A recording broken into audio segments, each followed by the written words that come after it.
जय श्री राम, जय माता दी। दोस्तों, जय श्री राम चैनल पर आपका स्वागत है। तो दोस्तों, आज हम बात करेंगे हनुमान चालीसा को पढ़ने का सही समय क्या है और उसके ज़रूरी नियम क्या है, ताकि हनुमान जी हम पर प्रसन्न हो सके और उन नियमों का पालन करने से हम पर पूर्ण कृपा उनकी बन सके। तो दोस्तों, सभी हनुमान चालीसा का पाठ करते हैं, लेकिन कुछ लोग होते हैं जो पाठ तो करते हैं, पूजा भी करते हैं, लेकिन जो ज़रूरी नियम होते हैं हनुमान चालीसा के वो नहीं अपनाते हैं, जिसके कारण उन्हें पूर्ण फल नहीं मिल पाता है। पूर्ण फल क्या, उन्हें कुछ फ़ायदा ही नहीं हो पाता है। तो हनुमान चालीसा पढ़ने के लिए सबसे उपयुक्त समय माना जाता है, वो माना जाता है ब्रह्म मुहूर्त का, यानी 3 बजे से और 3 से लेकर 5 बजे के बीच का जो टाइम होता है सुबह का, वो टाइम हनुमान चालीसा या कोई भी पूजा आप करना चाहते हो वो सबसे अच्छा होता है। इस टाइम पर माना जाता है कि हनुमान जी होते हैं वो अपने भक्तों को देख रहे होते हैं और वो फ्री होते हैं, एकदम शांत वातावरण होता है। और ये जो रात का समय होता है और ब्रह्म मुहूर्त का समय होता है, इस टाइम पर हनुमान जी सभी भक्तों को देख रहे होते हैं और उनकी सभी इच्छाओं को पूर्ण करते हुए प्रसन्नचित होते हैं इस टाइम पर हनुमान जी। तो यही टाइम सबसे उपयुक्त होता है हनुमान चालीसा का। आप सुबह 3 बजे उठकर स्नान आदि करके शुद्ध कपड़े पहनकर और हनुमान जी की पूजा कर सकते हो और हनुमान चालीसा का संकल्प लेकर पाठ शुरू कर सकते हो इस टाइम पर। इससे अच्छा समय कोई नहीं है। और अगर आपको सुबह टाइम नहीं मिलता है तो आप शाम को भी कर सकते हो। शाम को जैसे 7 बजे के बाद का टाइम या 8 बजे के बाद, जब भी आपको टाइम मिले अंधेरा होने पर आप पूजा कर सकते हो। ये 2 टाइम होते हैं हनुमान चालीसा पढ़ने का। अगर रात को पढ़ना चाहिए, और भी एक टाइम होता है जैसे कि 9 बजे के बाद, 9 से और 12 बजे के बीच में भी आप हनुमान चालीसा का पाठ कर सकते हो। ये भी सबसे अच्छा टाइम होता है। तो ये तो हो गया हनुमान चालीसा पढ़ने का सबसे अच्छा टाइम, जिस टाइम पर हनुमान जी फ्री रहते हैं। ऐसा माना जाता है कि वो राम जी की पूजा नहीं करते। वैसे तो राम जी उनके मन में सदा ही रहते हैं, लेकिन उस टाइम पर वो राम जी की पूजा नहीं करते, अपने भक्तों को भी तो देखते हैं। तो ये टाइम सबसे उपयुक्त होता है हनुमान चालीसा पढ़ने का, हनुमान जी की पूजा करने का। अगर इस टाइम पर आप पढ़ोगे, उनकी पूजा करोगे, तो आपकी आवाज़ उन तक अवश्य पहुँचेगी। और एक बार अगर आपकी आवाज़ हनुमान जी तक पहुँच जाए तो आपकी विनती ज़रूर सुनते हैं, ज़रूर आपका कार्य होता है वो तुरंत पूर्ण कर देते हैं। सभी भक्तों पर वो कृपा बनाते हैं।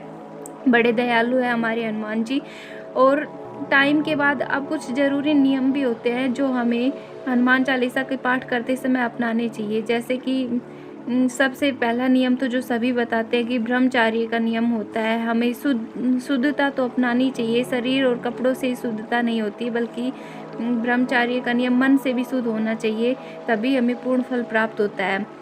तो उसके बाद ब्रह्मचारी का नियम होना चाहिए। और सबसे ज़्यादा ज़रूरी इसमें ये भी है कि लहसुन प्याज होती है, वो वैसे औषधि मानी जाती है, लेकिन वो पूजा पाठ करने वाले लोगों को नहीं खानी चाहिए। वो राक्षसी प्रवृत्ति में मानी जाती है लहसुन प्याज की औषधि, इसलिए उसका त्याग करना ये ज़रूरी होता है हनुमान चालीसा पढ़ते समय। और मांस, मच्छी, मदिरा, दारू जो भी होता है, इन सब का तो परहेज रखना बहुत ही ज़रूरी होता है। तो ये ज़रूरी नियम होते हैं। और इसके साथ ही कुछ और भी ज़रूरी नियम होते हैं, जैसे अपने मन को शुद्ध रखना चाहिए। शरीर से और कपड़ों से तो सब शुद्ध हो जाते हैं, लेकिन मन सभी का शुद्ध नहीं होता। हमें किसी के बारे में बुरा नहीं सोचना चाहिए, हमें अपने भाव अच्छे रखने चाहिए हमारी भक्ति के प्रति। और पाठ करते समय सबसे ज़रूरी बात यह है कि हमें ये नहीं सोचना चाहिए कि हम ये पाठ कर रहे हैं, हनुमान जी हमें ये दे देगा, वो दे देगा, हमारी सब मनोकामना पूर्ण हो जाएगी तुरंत। हमें सिर्फ मनोकामना को छोड़कर हनुमान जी की भक्ति पर, उन पर, श्री राम की भक्ति पर ध्यान देना चाहिए। मन में उनके प्रति भाव उत्पन्न करना चाहिए, उनके प्रति लगन लगानी चाहिए, तभी हमें पूर्ण फल मिलता है। आप सब कुछ एक बार हनुमान जी को कहकर उनके ऊपर छोड़ दो और बस उनकी भक्ति में रम जाओ अच्छी तरह से। सिया राम की भक्ति में, हनुमान जी की भक्ति में अपनी मन लगा लो, डोर बांध लो उनसे। वो बिना कहे आपके सब कार्य पूर्ण कर देंगे। तो आपको ये नहीं सोचना चाहिए मन में कि बस अब तो ये कर रहा हूँ, 1 पाठ हो गया, 2 पाठ हो गए, 3 हो गए, अब 7 भी हो गए पूरे पाठ, और अब तो बस हनुमान जी मेरी सुन ही लेंगे, अब तो मेरी जल्दी से इच्छा पूर्ण। बार बार ये नहीं सोचना चाहिए हमें। तो बस सिर्फ उनके ऊपर छोड़कर ये कह देना चाहिए कि प्रभु मैंने सब कुछ आप पर छोड़ दिया है, अब आप जाने, आपका काम जाने, जो भी है आप ही सुनोगे, सब कुछ आपके हाथ में है। मेरा तो कर्म आपकी सेवा, आपकी पूजा है और मैं आपकी सेवा में हूँ। अब सब कुछ आप ही संभालोगे। आप जैसा करोगे मुझे वैसा स्वीकार्य है। अगर आप ऐसा करोगे, ऐसा मन का भाव रखोगे, मन से उनकी भक्ति करोगे, तो वो बिना कहे आपके सब बिगड़े कार्य पूर्ण कर देंगे। जो आपको विश्वास भी नहीं होगा ना, वो भी मिलेगा, आपको सब कुछ मिलेगा।